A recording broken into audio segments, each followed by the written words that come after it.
Good afternoon and welcome to our second live Rabell Realty Group podcast. We are the broker owners of Rabell Realty Group and the head of team Kristen and Rebecca. I'm Kristen Rabell and this is Rebecca Johnson. Thanks for tuning in with us. Today is Labor Day, Monday the 7th, and here we are laboring away. But why are we laboring today? Because for us, work is just like vacationing. It's the same thing. Work, play. That's how much we love real estate, right? Mm-hmm. We really do. We're not kidding. Real estate is our joy and our love and our passion. So what are we looking at in the market today, Rebecca? So today we are looking at or discussing today an observation that we've made. A lot of people have been contacting us looking for properties in other areas.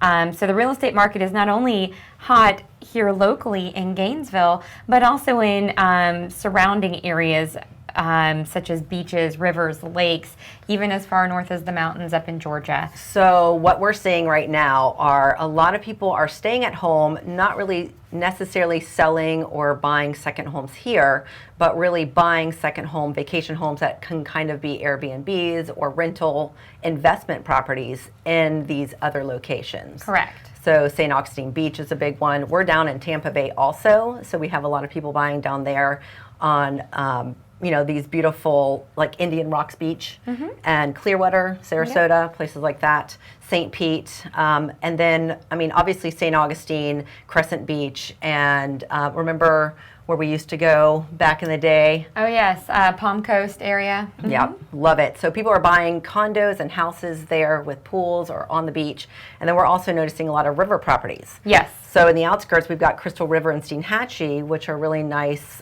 Clearwater rivers nearby. We have some friends that bought out there and have investment properties out there, and then also the Swanee River and the Santa Fe River. And then we go to the lake, once a month in Melrose. So there's Santa Fe Lake, and then we used to go to Cowpen Lake. So. And there's a Mason Lake, right? Yeah, cute little Mason Lake. Yeah, it's really interesting to see how people are taking what would be their travel funds and using it to really invest in a different life because they're turning them into Airbnbs, long-term, short-term rentals, obviously personal travel.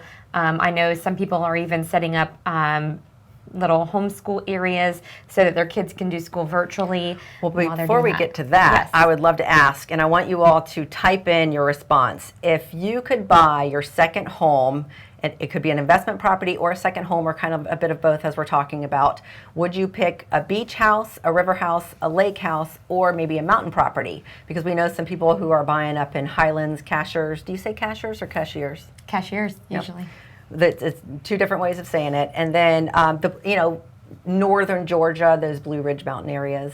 So where would you pick? Please post in the comments. We'd love to see. What do you think is going to be the winner? Beaches. Right. That's what I say too. Especially with St. Augustine and Crescent being I might be less biased. than 2 hours away. Me too. I think it's interesting. One thing to consider, obviously, the first step to buying an investment property in any of these locations would be call Rabell Realty Group so that we can help you and connect you with an expert in that area. Or if it's an area we service, obviously one of our agents would be happy to assist. But to really look at the local rules on short-term rentals. And a short-term rental is really anything, 7 days. Some places don't allow for less, some places do. The other thing to look at in addition to that is what the local governancing is and your condo rules for that. So make sure you're checking that out when you are doing your research. Right, when you're purchasing. And you can help, we realtors can help you find that as well. And we want to remind you that Rabell Realty Group doesn't just service Gainesville, Alachua County, and our second office down in Tampa Bay, which is Dade City, Wesley Chapel, Sutpher Hills, but we are also a part of Omcar, which is Ocala, and Columbia County, which is mostly Lake City, and then the Dixie, Levy, Gilchrist County. So all of those river properties, lake properties, we can service. And then also we are part of NEFAR, which is really mostly Jacksonville, but that really allows us to sell in that St. Augustine and the beaches area. So we just wanted you to know that we service all of those areas because we are members of all of those areas and can sell in and have realtors that know those areas as well. Yes. So anyways, that was sort of an observation that we noticed on the market. More and more people are reaching out. I do think we will see that really take steam if the COVID pandemic continues through 2021 as well. We know we all want to travel to Europe and Asia and other states, and some of us are able to do that, but for the most part, what we're noticing is rather than travel and spending that money, they're buying second homes. So that was that great observation that we made. Yep. So with COVID, what are we doing now? So last week, we asked people that were tuning in to share with us some photos of their home workspace as the kids were going back to school. A lot of them are doing virtual learning or a combination of both. Some are just going straight to e-learning. So we asked to share a couple pictures, and we did get a couple from friends or acquaintances that we know that were willing to share, how they're adjusting and making their homework with COVID. And it is really interesting to see how people are reusing space. I know our kids, we use our breakfast nook. We don't have a table in there anymore. There's 2 desks, and we just set them up with a little school area so that when they're doing homework after school, or if there is e-learning, they have a spot that's designated in the house. When COVID first hit, we were using the dining room table, which became a problem because it was just covered with stuff. So this is definitely a much more dedicated space. I think with school virtually, it's been great for people to, and I think everybody's had fun with it. I've noticed, with the Facebook posts and Instagram posts, really having a great time last week in preparations for going back to school, mostly virtually, like you said, or the e-school, and really trying to bring this space that makes it homey, but really an area just for studying and homework. Whereas before, at the end of when we were all thrown into this virtual school, we didn't really have a space, like you said, using the dining room table, and then that becoming a problem. So now they have these dedicated spaces, and they're really cute, and we loved seeing these pictures and having them sent to us. So thanks for sharing. Yeah, thank you for sharing. And it's interesting to see as we progress through the year how people are changing their lives, from buying second properties as investments to reutilizing space in a home that it used to be normal, have 2 eating areas, a formal dining room and a breakfast nook, and now we're having multiple spaces that you can use for different uses. I mean, we had talked about in our kitchen getting rid of the breakfast nook and putting cabinetry over there, and I can tell you I rethought that idea because it became very helpful to have an area of the house that the kids could use as their own, office, so to speak. And we have an old Joyner home, if anybody remembers Miller Joyner. And we have that one of those little spaces in the 1990s. We were going to take it out, but it's really great. It's one of those little office spaces in the kitchen, and that's been a great space for all of us. But when Mason comes home or is home working, that's a great space for him. Although he finds his other locations in our house that he prefers better. So, so we're also noticing people staying home, buying these vacation homes. But when they're staying home, the improvements that are really in the forefront of people's homes. Now, what are you doing at your house? I always love projects. Arduous process. Yeah, right. I love projects. So what I am always doing is always looking for little ways to improve. So I know we're talking about renovating the kitchen at our house. So I've actually started pricing out things, different fixtures and faucets, and speaking with people who do cabinetry.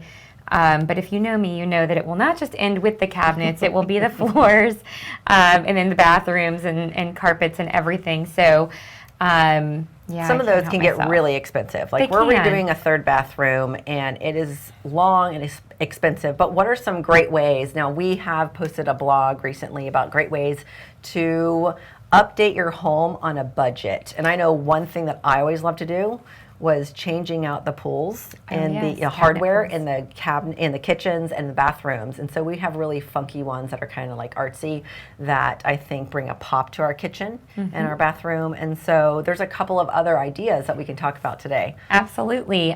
One of the easiest ways to update your home and make it look or feel more expensive is crown molding. Yep. And there's a lot of different profiles or styles that you can do. That give it, a different look. You can do a 1x board, paint it white, put it up there. That's probably the easiest because it has fewer cuts in it, and that's going to give you that more craftsman style, very clean edge, modern look. Which I love. Yeah, I do It's too. so beautiful. I'm partial to that one as well. And you'll see that in a lot of new construction right now. But there's all kinds of different profiles. That's a great way to add Height, also. Height and style to your home, which is really nice. Exactly. I love the idea about painting your cabinets because cabinets can be super expensive and, again, take a really long time. Right now, there's a movement with like navy cabinets or even really dark green cabinets, different colors. We've seen a couple of different colors come through, and that navy's really stuck. I think naval was like 2020's favorite color. Oh, yeah. That would be absolutely gorgeous. You could do it in a bathroom, all your bathrooms, your entire kitchen, and that is a lot cheaper. It is time consuming. These are not easy, cheap. These are way less expensive than the full-on change of a home. So again, bathrooms and kitchens can take a long time and be super expensive, and this is a cheaper way of doing it and a fun way too. For sure. Family project.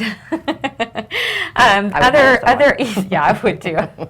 I'm not allowed to hold paintbrushes in my house because it usually goes like this. I start it and then I'm like, I think we should paint.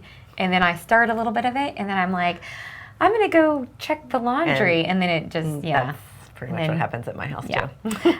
But hanging curtains can give a new look, a new fresh feeling to a room, even something as easy as changing area rugs out. And there's so many great deals on those online. So. And you might have your curtain, you may have purchased your house and there were curtains there and you like them because, why change them? But maybe even raising the rod, to the higher part of your ceiling if you have more of a height, and buying longer curtains to really give height to your windows in your room.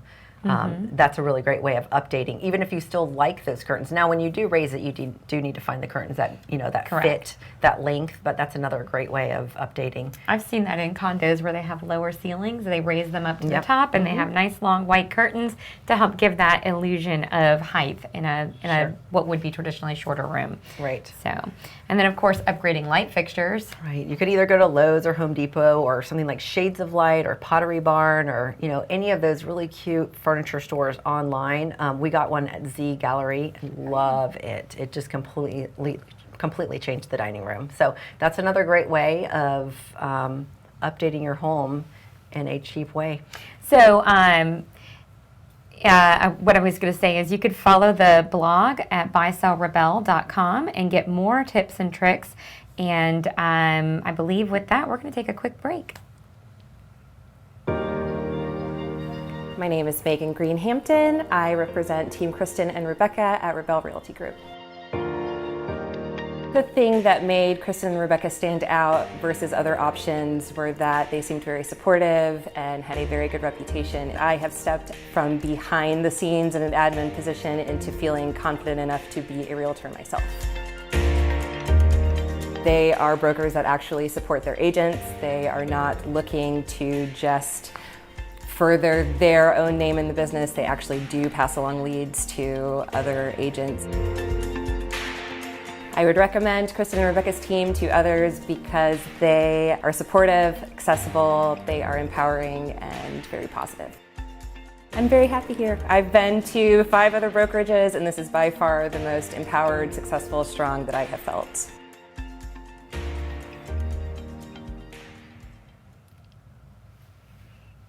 Hello, welcome back to our podcast, the Rabell Realty Group show.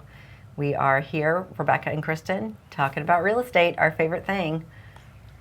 So one thing that we have noticed a lot of is new agents in the market, and that, of course, spurs other people to ask, how do I get my license? How do I get involved in the real estate industry?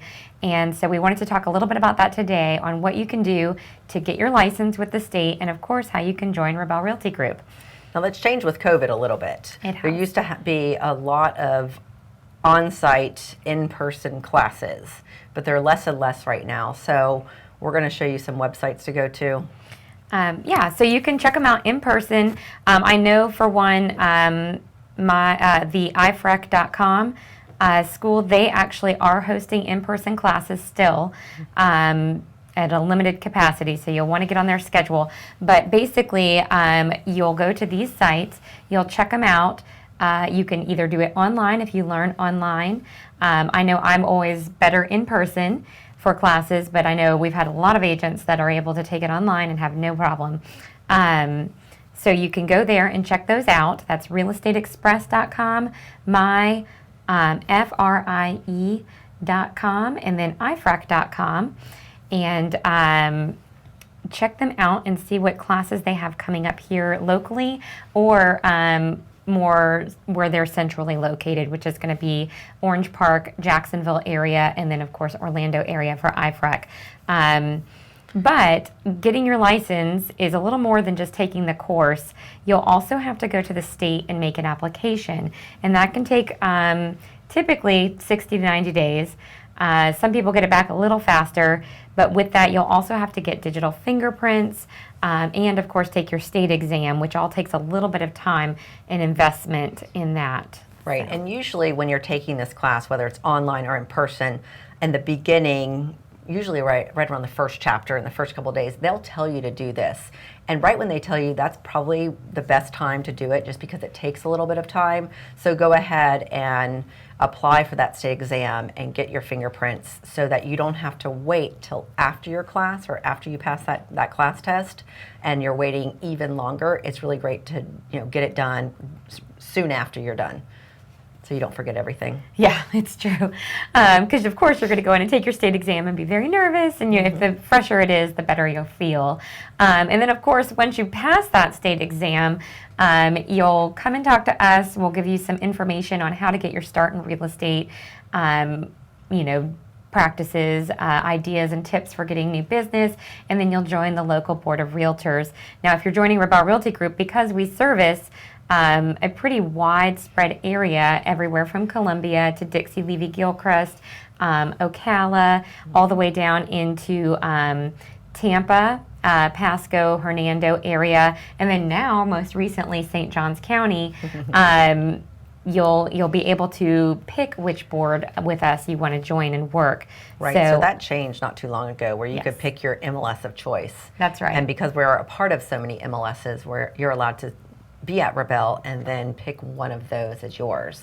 So we do have a couple OMCAR agents, Tampa Bay agents in these other counties, not just at GACAR, is what we call our local board, the Gainesville-Alachua County Association of Realtors. Yep. It's a mouthful. So GACAR is what you'll probably hear us use in terms of the verbiage local, for that. Right. So I see up on the screen, if you're interested in getting your real estate license or have questions about how to get your real estate license, you can email us at join@buy, B-U-Y, sell, S-E-L-L, Rabell.com, and we do have some information on our website as well to help you through that process. We're always here for you to answer questions. We've had people call us when they're in the middle of taking the course and say, hey, I have a question about this. This doesn't quite make sense to me. And we just talk you through it and kind of give you some examples of real world application, because it is very different to do book learning versus real world, on how you're going to use that. And but yeah, so we're here for you for that. So Great job. what All other? right, what's next? Next up. So we do have a little bit of time left, and we could talk about things that come up during inspections. All right. Sort of what we would call inspection woes, whether you're a realtor, a seller, or a buyer, and how to overcome those. All right, so I would say that there's two different ways to look at it as a seller or a buyer, and most realtors are writing up offers and as-is contracts, but you still get, whether you have the residential contract or the as-is contract, you still get an option or a time frame to have your inspection. So the typical in Gainesville is 15 days, Alachua County 15 days, really to get, we talked about last week, so to get your offer accepted to lower that time. Not necessarily take it away, but lower that time. So you do have to be on top of that to make sure you get your inspection and then go over it. Now, on the residential contract, there are definitions of what is deemed as an actual repair. And as a realtor, your realtor should know exactly what those are. But I know as a realtor for 15 years, we probably found some inspections that, repairs that come up often. My number one, you want to hear my number one? Yes. Squirrels eating the pipes. The lead flashing. The lead flashing on the pipes, and so there's leaking. So that's going to come up all the time, and that shouldn't be something that scares you or scares the sellers or the buyers. That's something that, a simple boot can be put up there. Roofers do tend to charge a little bit more than handymen, or you could go up there and put chicken wire on it if you want to get on your roof, so that does not come up in inspection. Yep. What are some that you find? Oh man, I feel like every house has wood rot in this area. Yes. What they would call a WDO inspection, which is wood destroying organisms. And some people call it the termite inspection. They're not just looking for termites though. They're looking for anything that causes decay or deterioration of the wood on the house. Right. And I'm trying to think, I guess unless it's a concrete block house, but even those you still can have wood molding inside, outside, right? I'm trying to think if we've ever had one that just was 100% clean on the first go. I do not and think so. I can't think of any. I mean, brand new homes, new construction. There you go, brand new homes, zero wood rot. But it's quite common. That's nothing to get alarmed about. It's always something that's fixable. I find a lot of sellers are very agreeable to getting that stuff done. I'm trying to think, what's your favorite inspection story? I think I have an idea of which one, but I don't know. Well, as anyone who knows me knows, I am terrified of snakes. Now, I've gotten over that fear lately, and I actually really highly respect snakes. But it was the time before that when I just wanted to kill every single one I saw, and I was I was doing the inspection in Suburban Heights, which is a neighborhood that I absolutely adore. I grew up in that neighborhood, love it. And there was an extra room with an extra well, it's kind of like a spa area, and they had a really huge hot tub in the floor. And I look down and see this tiny little snake wrapped around, the drain, and I screamed out. The buyer came running in, the inspector came running in, and he was like, "Oh, that's a pygmy rattler." I almost fainted, and thank goodness I did not faint forward because I was terrified. We poked that snake, and it came up super angry at us, and he did end up killing it. And then I said, "Oh, thank goodness that's dead." He said, "No, I have to get underneath, and we can find its mom down there." And I went, "I'm done. I'm out." So that's my favorite. That's my favorite too, because it was you were at the inspection for me. Yes, I was. So I just remember because I was over in Spain at the time, and you messaged me, and it was like the middle of the night there, and I got on the computer, and you're like, "I'm going to kill you when you get back. Wait till you hear what happened at this inspection." And I was like, "Oh, I can't wait." So I think I ran outside and called you so that you could tell me what happened. And so yeah, that's my favorite. And if anyone knows too. Rebecca, she's even more terrified of snakes. Oh yes. So I had to deal with the snake story for her. I've had snakes as I'm walking up to show property. I was walking up, and it was in Fairfield Manor, and I was showing this buyer, and I'm looking at back when we had our old-fashioned keys rather than our fancy Bluetooth phone, and I'm looking down, and he goes, "Watch out, don't step on that snake." And I, of course, screamed, threw the key at him, and I was like, "Just go ahead and go in. I'll be in later." I'll never forget, we were touring homes, and we walked in, and there was a leaf on the ground, and you screamed and jumped and ran out. Sorry, we're going way far beyond the inspection stories. Oh man, we should just do a bloopers reel of Kristen and Rebecca in real estate. Yeah, we've had a lot of adventures in real estate, but that's my favorite inspection story.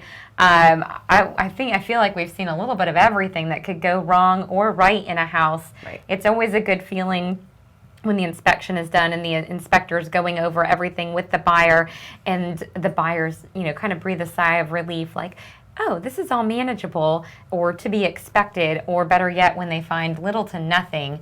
I just recently had one, and the worst thing they found was a mud dauber in the garage, so they just knocked it down and took care of that. So inspections are incredibly important.